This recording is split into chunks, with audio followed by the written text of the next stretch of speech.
Shalom family, let's hear what this guy has to say and let's debunk his lies. Found the name of God in The Simpsons. We already know where this one is going, y'all. In this one, they show you how they cover up his true name. Just finding this out now? No one must know.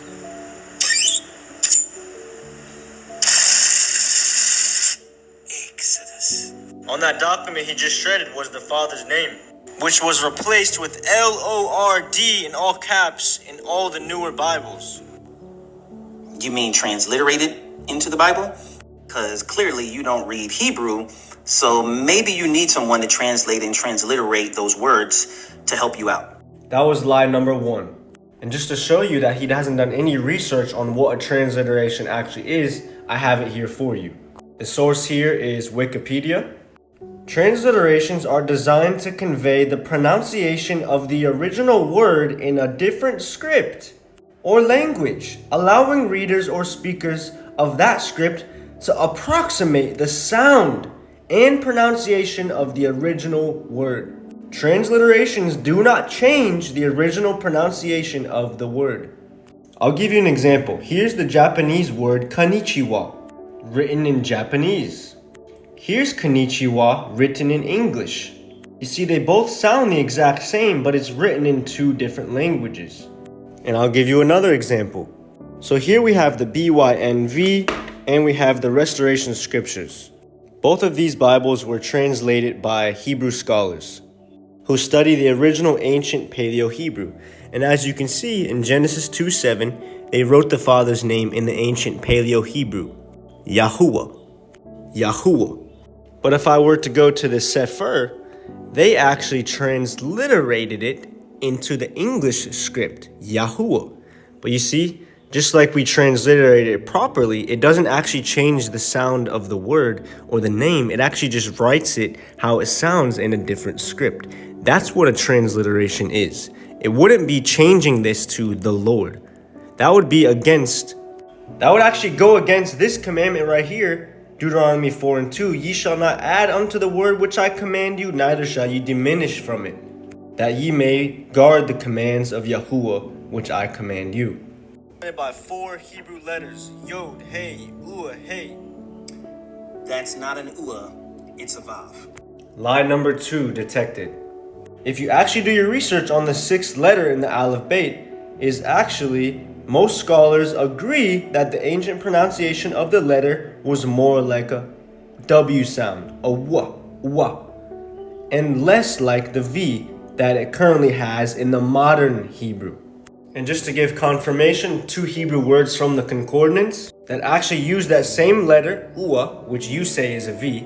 Here it is right here, ruach. Ruach. This word means spirit in Hebrew.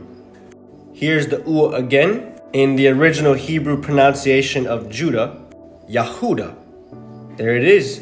The ua, Yahuda. Not Yahavta. Yahuda. So there's 2 examples of the u being used. The ua resembles a tent peg. It means to add something. So in Hallelujah, hey lamad ua yad hey, Hallel means to praise. The u means to add it to Yah. So praise added to Yah. Hallelujah. Yahuwah means Yah adds breath. You see, that means breath. Yah adds breath. Yahuwah. His name Yahuwah. When you click on 3068, this is what pops up. See, there is no Yah. That's 2 Hebrew lexicons, bruh.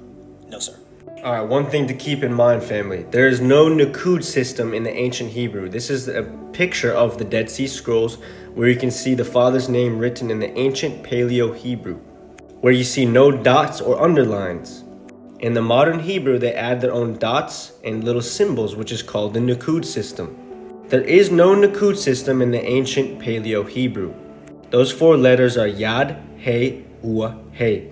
In fact, in the ancient Hebrew, there is no I, V, O, F, J, E, or W. We have Aleph, Beit, Gamal, Dalet, Hey, Ua, Zayin, Kat, Tat, Yad, Kaf, Lamad, Mayim, Nun, Samak, Ayin, Pi, Zad, Kaf, Rash, Shin, Ta. There's no I, V, O, F, J, E, or W. We know that the beginning of the Father's name is Yah. I'm reading here from the New King James Version. Sing to the Most High, sing praises to His name, extol Him who rides on the clouds by His name, Yah. It's the same reason we say hallelujah, not hallelujah. So replace your E with an A, because this is a yad. So when you remove that E and you put the A, you get Yah, just like they showed you in Psalm 68:4. Yah, U. Remember, we already discussed that the V is actually a W sound. So what do you get when you transliterate it properly? Yah-wah. All they did was get the V wrong because they're using the false Nukud system, which, like we already proved, did not occur in the ancient Paleo-Hebrew. It's just Yahuwah. That's why we say hallelujah in church. It literally means praise Yahuwah or praise Yah. That passage did not say hallelujah. It is not found in the Old Testament. It's only found in the New Testament in the book of Revelations, where it says alleluia. Lie number 3 detected. He said that hallelujah does not occur in the Old Testament. I'm reading here from Psalms 148. Hallelujah.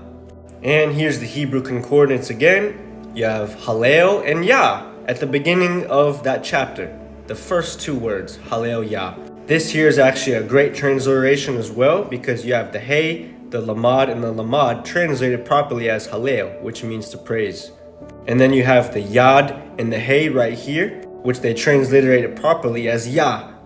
Hey, you're not going to tell me that he's actually looking the word up, and right behind him it says Yehoshua.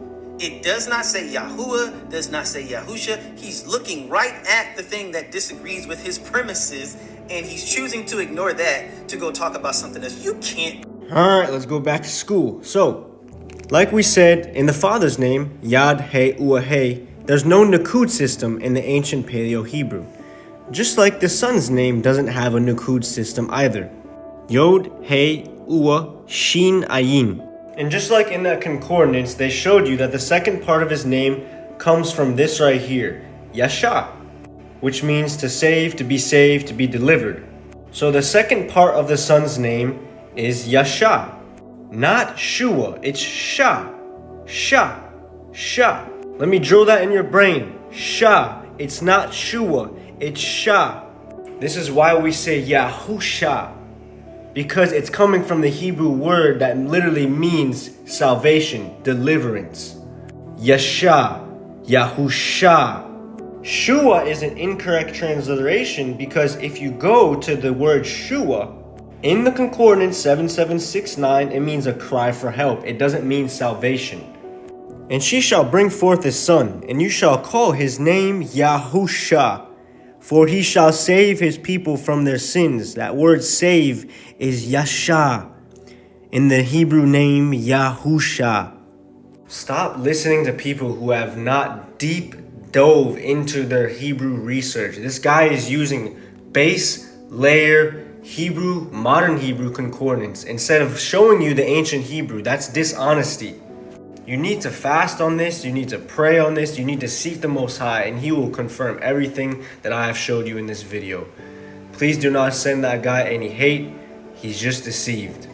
If anything, we should be praying for these people that they come out of lies and they come into the truth.